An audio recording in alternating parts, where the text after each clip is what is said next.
My brothers and sisters. I found this a lot with some of those, younger people who interact either at the workplace or at the universities with a person of the opposite sex. Before you donate your heart to them, get your folks involved.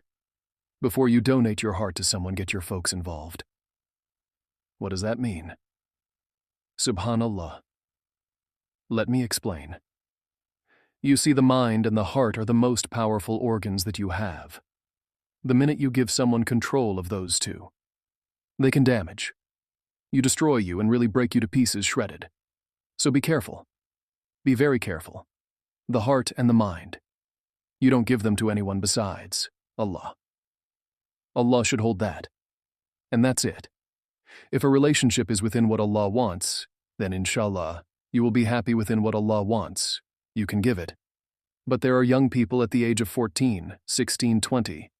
They've donated their hearts to someone, and they know that they're going to have a real uphill struggle with their folks, rather. Before you gave that heart, you should have at least got your folks involved. Oh, you should have had your plan in place. You don't give the heart until you get the marriage done, because I know of a lot of predators. A lot. When I say a lot, I mean in their thousands. They will come and say, I love you. And at the same time, they're saying it to another 20 people. And then they say, I love you. I adore you. I miss you. Etc. And what happens? We are emotional selves. We don't get those statements at home. We don't get them at home.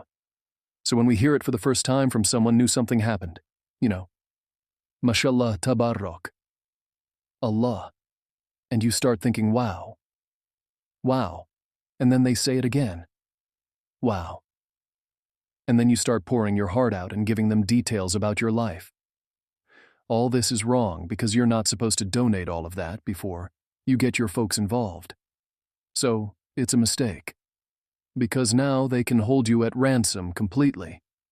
You've given them too much detail of your life to let go, and they were busy doing it with so many others. It has happened and you are busy fighting, no. The guy is dedicated and you don't know, and vice versa. It's happening the other way around as well. So you need to make sure that you don't just fall prey to a statement or two. May Allah guide you and grant you the best partners in life, Ameen.